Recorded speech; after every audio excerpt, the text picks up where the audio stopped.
بسم اللہ الرحمن الرحیم۔ آج کل کرونا کی لہر جو ہے یہ پوری دنیا میں چھائی ہوئی ہے۔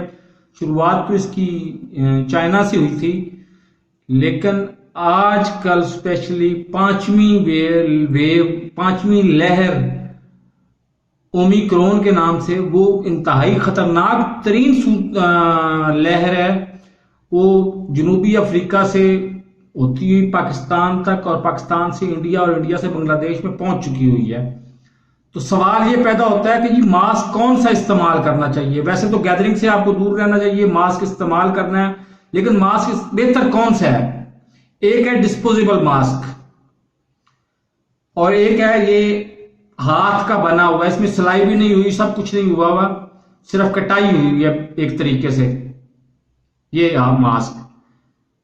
ہماری انوائرمنٹ میں اسپیشلی پاکستان، انڈیا اور بنگلہ دیش میں دیکھیں تو وہاں پہ جب آپ ماسک لینے جاتے ہیں تو آپ کو کوئی پتہ نہیں ہوتا کہ ہو سکتا ہے عین ممکن ہے کہ ماسک دینے والا ہی کورونا پازیٹیو ہو، تو پھر آپ کیا کریں گے؟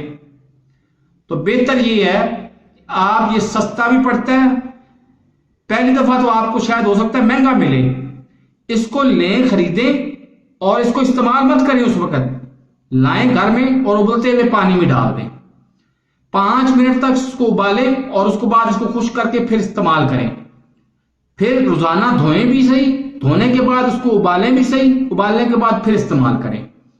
تو بہتر پاسبل سلوشن یہی ہے کہ یہ ماسک استعمال کریں۔ ایک تو آپ کو سستا پڑے گا، روزانہ کا تبدیل نہیں کرنا پڑے گا، اور دوسرے نمبر پہ آپ کے لیے زیادہ سیف ہے، زیادہ محفوظ ہے۔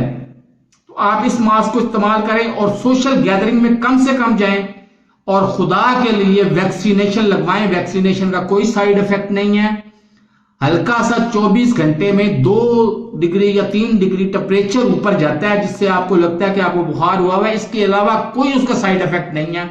خدا کے لیے ویکسینیشن لگوائیں، جو پہلی بوسٹر لگوا چکے ہیں وہ دوسری ڈوز لازمی لگوائیں، اور جنہوں نے ایک دفعہ بھی لگوائی خدا کے لیے ہاتھ جوڑ کے التجا کرتا ہوں کہ ویکسینیشن لگوائیں، ماسک پہنیں اور گیدرنگ سے زیادہ سے زیادہ جتنا ممکن ہو سکتا ہے بچیں، اور اگر جائیں بھی صحیح تو بہت محدود اور ٹارگیٹڈ کام کر کے فوراً واپس آ جائیں۔ میرے اس چینل کو سبسکرائب نہیں کیا تو سبسکرائب کر لیں، ساتھ لگے بیل آئیکن کو دبا کے آل نوٹیفیکیشن کو آن کر دیں تاکہ ہر نئی آنے والی ویڈیو کو نوٹیفیکیشن آپ کو بر وقت مل سکے۔ اللہ حافظ۔